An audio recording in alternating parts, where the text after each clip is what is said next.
आणि म्हणून आणि खरं म्हणजे 50 कोके घेऊन जर कुणी गद्दारी केली असती तर इथं बारकं बसलेलं शेंबडं पोरग सुद्धा म्हणलं असतं, काय मोठ्यानं भाषण करायला रे 50 कोकेवाल्या.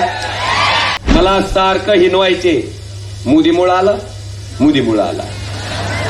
मला सासूरवासच होता, सारखा टुसण्या होत्या की देवा एक ना एक दिवस अशी संधी दे की ही मोदी साहेब माझ्या विरोधात असताना जेवढ्या मतानं मी 19ला निवडून आलतो त्याच्यापेक्षा एक का होणं पण आगाऊ मत टाक.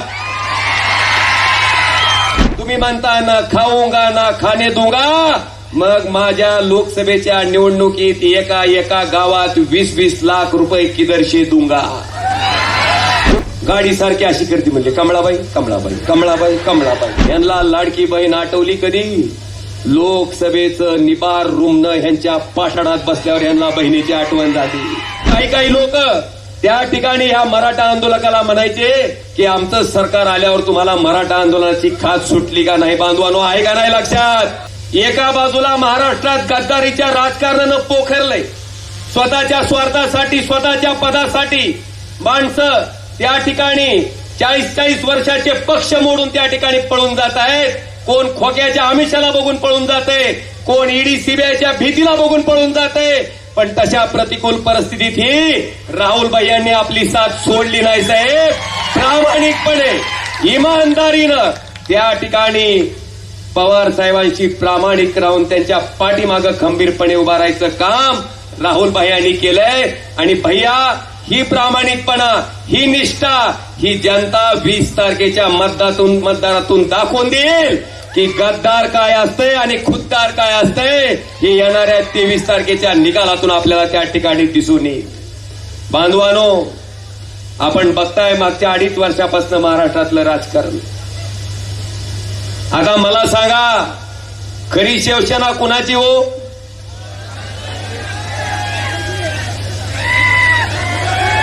का काल एक फुल आणि 2 हात? आणि म्हणून आणि खरं म्हणजे साहेब, काल का परवा सभा झाली, बघितली का नाही साहेब? मोदींच्या सभेत टेलिप्रॉम्प्टर असते, आम्ही बघितलं होतं. पण काल महाराष्ट्रानं मुख्यमंत्र्याच्या सभेत लाईव्ह टेलिप्रॉम्प्टर बघितलं साहेब. लाईव्ह ही महागूनच सारखं प्रॉम्प्ट करत होतं, बघितलं का नाही? अमुक योजना, तमुक योजना, तमुक योजना. बांधवानो, मला आपल्या सगळ्याला विचारायचंय, 5 लाख रुपयाचं बघा,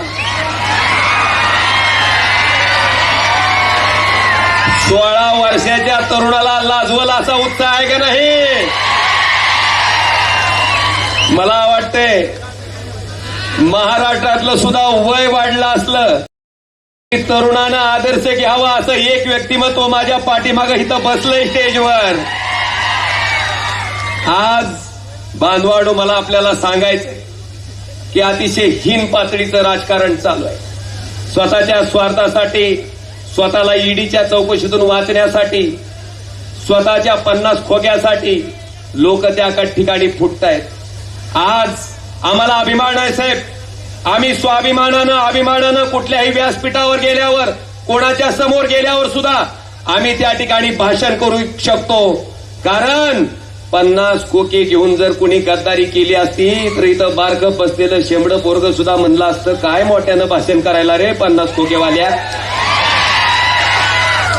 आम्ही आमची प्रामाणिकपणा, आमचा इमानदारी आम्ही दाखवलंय, आमची निष्ठा आम्ही दाखवलंय.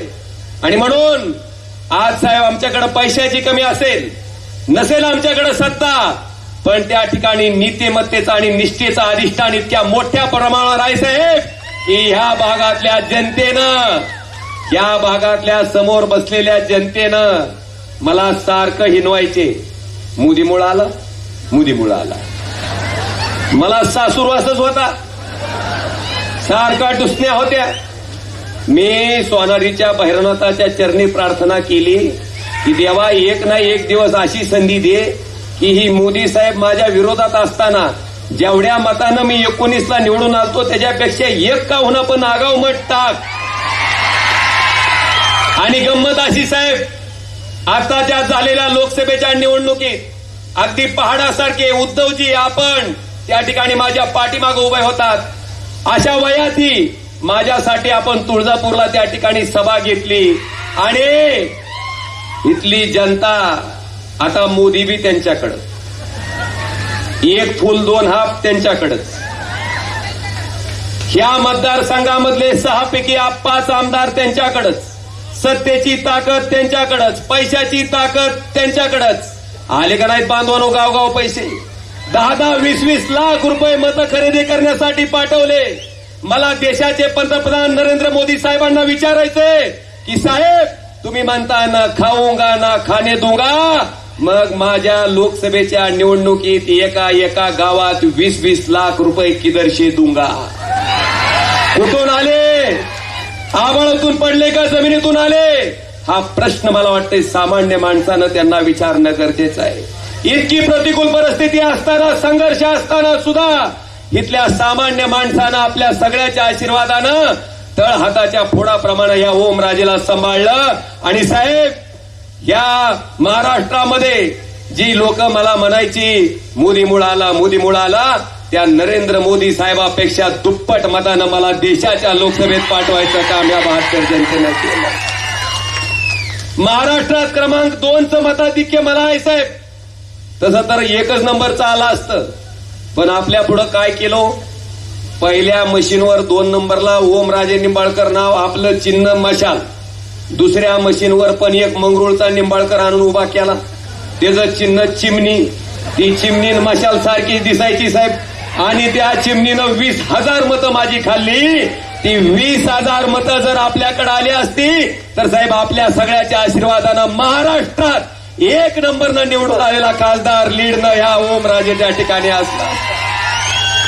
साहेब, आज आपल्या माध्यमातून मला एवढंच सांगायचंय की कैलासवासी ज्ञानेश्वर तात्या पाटील साहेबांनी ज्या माणसाला इथं आणलं, ज्या माणसाला हाताला धरून राजकारणाचे धडे दिले, स्वतःचे बंधू ज्या मतदारसंघातनं त्या ठिकाणी जिल्हा परिषदचे सदस्य होते, तो मतदारसंघ त्यांच्या पुतण्यासाठी दिला, निवडून आणलं, जिल्हा परिषदचं उपाध्यक्ष केलं, साहेब त्यांना आमदार केलं. त्या माणसाच्या तोंडातनं तात्या आजारी असताना जर मी लक्ष घातलं नसतं तर तुमच्या फोटोला हार पडला असता. ही जर भाषा येत असेल तर ही भाषा वापरणाऱ्या माणसाचं आपण काय केलं पाहिजे बांधवानो? काय केलं पाहिजे आपण? तात्या नेहमी म्हणायचे की मी गुलाल लावलाय, बुक्का सुद्धा कोण लावणार आहे? हे तुमच्या तुम्ही म्हणा. आता मी बघतोय जे आमदार येतंय प्रत्येक ही खोकेवाले सुरत मार्गे गुवाहाटीला जी पालती पडलेली आहे ती सारखी येते ती, आणि एकच गोष्ट असते, 4,000 कोटीचा निधी आणला, 5,000 कोटीचा निधी आणला. आता अरे ही 5,000 कोटी 4,000 कोटीचा निधी जर ओमराजेनं गोर्धनवाडीची जमीन विकून आणला असता तर त्यानं म्हणावं निधी आणला म्हणून. ही निधी कुणाचा आहे? 10 रुपयाचं साबण घ्यायचं म्हणलं तर 1 रुपये 80 पैसे जीएसटी आहे. 100 रुपयाचं शॅम्पू घ्यायचा म्हणलं तर 18 रुपये जीएसटी आहे. अंडरपॅन्ट चेडी घ्यायची म्हणलं तर जीएसटी आहे.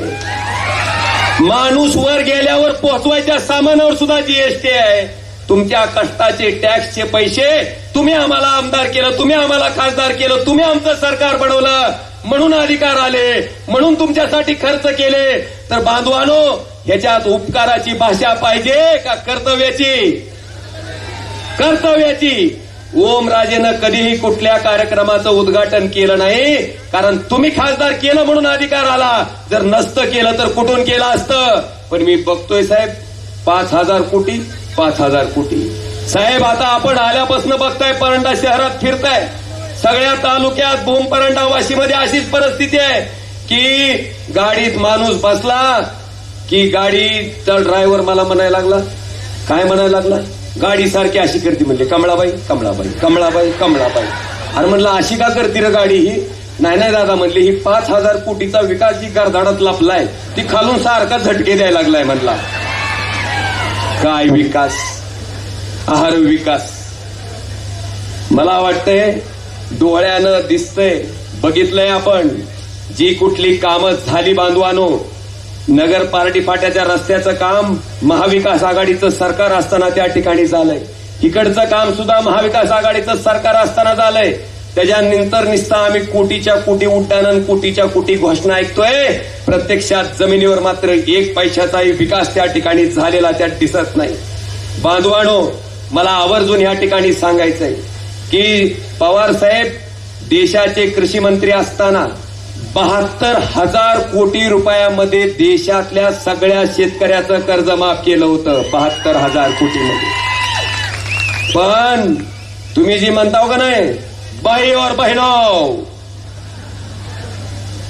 ह्या पटुशांनी काय केलं माहितीये का तुम्हाला? काय केलं? 16 लाख कोटीचं 22 उद्योगपतीचं कर्ज माफ केलं. 16 लाख कोटीचं. मला सांगा, 72,000 कोटीत जर देशातल्या शेतकऱ्याचं कर्ज पूर्ण माफ होत असेल तर 16 लाख कोटीमध्ये 17 वेळेस देशातल्या शेतकऱ्याचं कर्ज माफ झालं असतं. 17 वेळेस.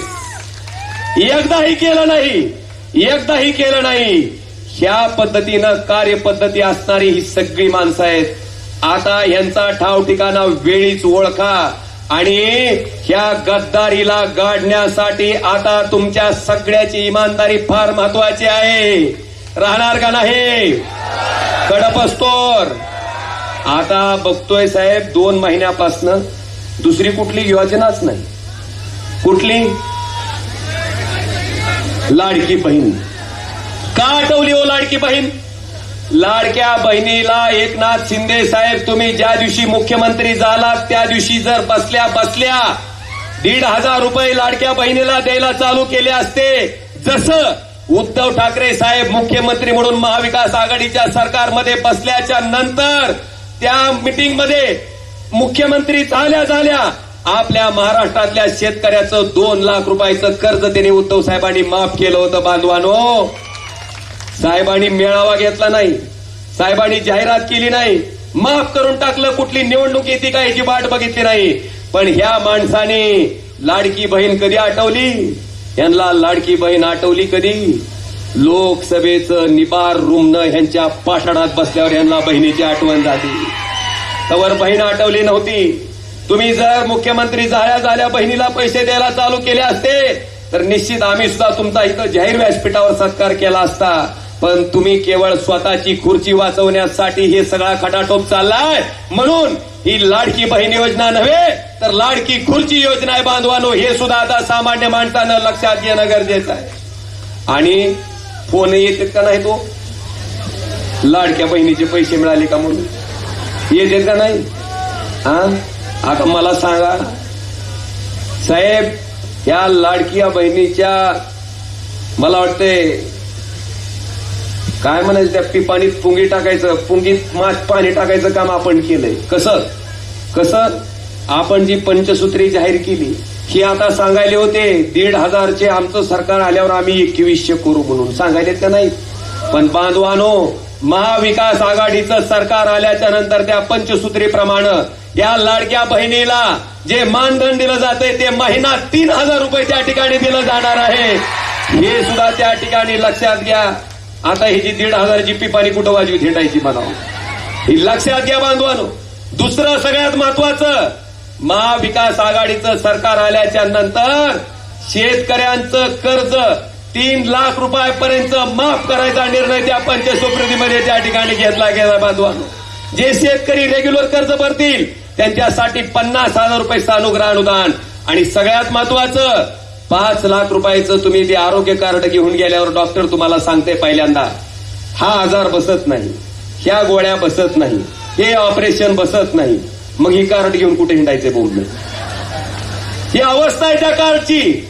आणि हीच गोष्ट लक्षात घेऊन महाविकास आघाडीनं त्या ठिकाणी 25 लाख रुपयाचा तुमचा आरोग्य विमा त्या ठिकाणी द्यायचा निर्णय महाविकास आघाडीच्या सरकारनं घेतलाय. बाजूला फक्त मुलींच्या शिक्षण फ्री करू म्हणून घोषणा या सरकारनं केली, पण मुलींचं आणि मुलांचं दोघांचं शिक्षण घोषणा नाही तर त्या ठिकाणी मोफत द्यायचा निर्णय महाविकास आघाडीच्या पंचसूत्रीमध्ये आहे. बांधवानो, विषय बरेच आहेत, असंख्य आहेत. मला आपल्या सगळ्याला एवढंच सांगायचंय प्रामाणिकपणे सांगायचंय की एखादा समाज जेव्हा रस्त्यावर मोठ्या प्रमाणात उतरतो, समाज रस्त्यावर उतरल्याच्या नंतर लाखो शेकडो लोक रस्त्यावर उतरल्याच्या नंतर ते आंदोलन कोणत्या का समाजाचा असना त्या समाजाचा सन्मान करणं हे लोकप्रतिनिधीचं काम आहे. साहेब, आम्ही त्या मराठा आंदोलनाचा सन्मान केला, पण काही लोक त्या ठिकाणी ह्या मराठा आंदोलकाला म्हणायचे की आमचं सरकार आल्यावर तुम्हाला मराठा आंदोलनाची खात सुटली का नाही? बांधवानो, आहे का नाही लक्षात? आहे का नाही लक्षात? धनगर समाजाचं सुद्धा तसंच फसवणूक करायचं काम या सरकारनं केलं की आमचं सरकार आल्यावर चौथ्या का तिसऱ्या कॅबिनेटला आम्ही धनगर समाजाच्या आरक्षणाच्या बाबतीतला निर्णय घेऊ. पण बांधवानो, तोही निर्णय या सरकारनं घेतला नाही. अनेक विषय आहेत, असंख्य विषय आहेत, पण मला वाटतं या सगळ्या बाबीचा विचार आता आपण सगळ्यांनी सामान्य जनतेनं करणं गरजेचं आहे. आज आपल्या सगळ्याला माझी एवढीच विनंती आहे की आता तुमच्याकडे जास्त काय, फक्त साहेब काळजी करायचं कारण नाही. परवा रणजित पाटलांचा फॉर्म भरून त्या रॅलीतून मी माघारी येत होतो. आपल्या विरोधी पक्षाच्या उमेदवाराची रॅली होती, माणसं भरपूर होती, पण मला सांगा अर्धा किलोमीटर त्या माणसातनं मी येत होतो. एका तरी माणसानं मला बोलावं. माणसं जणू नजरेत मला सांगत होती, दादा 20 तारखेपासून काय हात धुवून घ्यायचंय ती घेऊ द्या आम्हाला, 20ला आमचं मतदान तुतारीलाच आहे. अशा त्यांच्या नजरा सांगत होत्या, बोलत होते.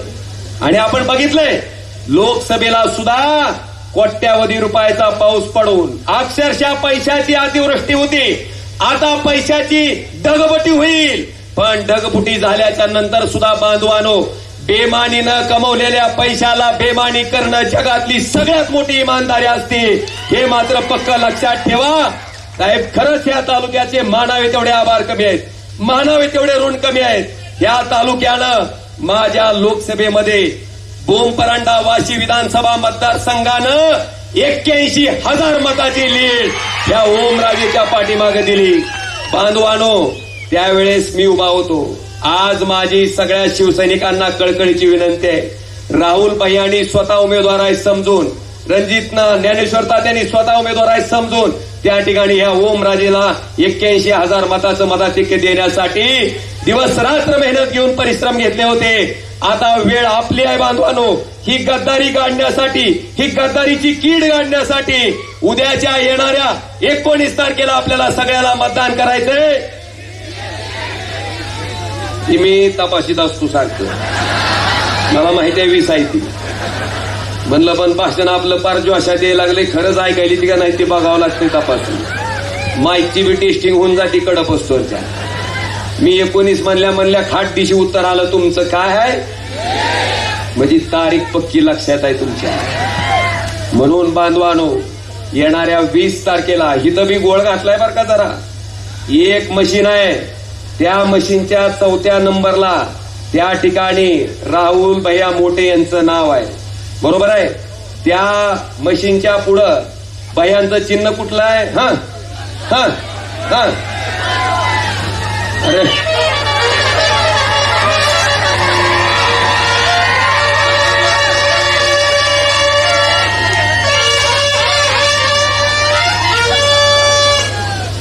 अजित दादा कृपा.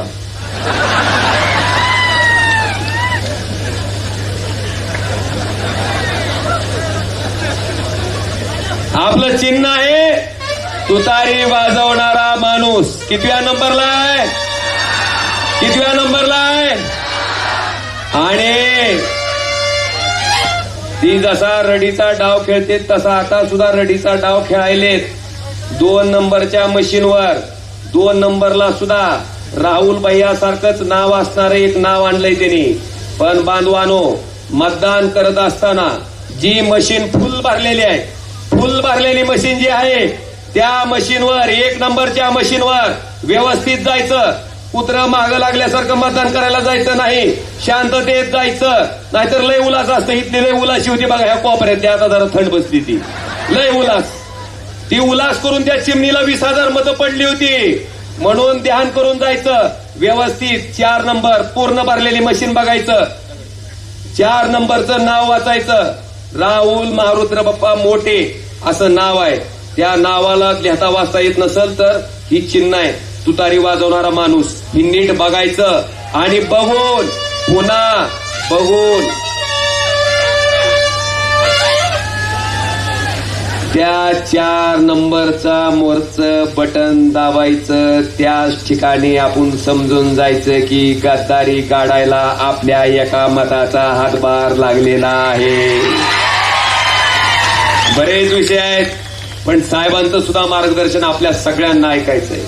आज खरंच प्रामाणिकपणा काय असतो, लोकशाही काय असते, डॉक्टर बाबासाहेब आंबेडकरांच्या संविधानामध्ये काय शक्ती आहे, काय ताकद आहे. जी लोक म्हणायचे आपकी बार 400 पार, मला वाटतंय त्या लोकांना संविधानाला पाया पडायची वेळ त्या ठिकाणी ह्या जनतेनं दाखवून दिली साहेब. आणि खरंच साहेब मी आपला आदर्श घेतो की इतकं वय झालेलं असताना सुद्धा स्वतःची तत्व, स्वतःची विचार, खरंच माणसाला सरळ कसं करायचं आणि लोकांचं मत आपल्या पाठीमागं कष्ट करून प्रामाणिकपणे काम करून, मला वाटतंय पवार साहेबांनी जसं आपलं म्हणणं त्या ठिकाणी महाराष्ट्रात पटवून दिलंय साहेब, इथून पुढची कित्येक तरुण पिढी तुमचा आदर्श घेऊन त्या ठिकाणी राजकारण करेल. अशा पद्धतीचं आपलं राजकारणातलं आचरण आहे. मी आपल्या सगळ्यांना विनंती करतो की 4 नंबरच्या बटनाच्या पुढचं, तुतारी वाजवणाऱ्या माणसाच्या पुढचं बटन दाबून राहुल भाई यांना त्या ठिकाणी विधानसभेत चौकार मारण्याची संधी द्या, ही विनंती करून आपली रजा घेतो. धन्यवाद. जय हिंद, जय भारत. हजारो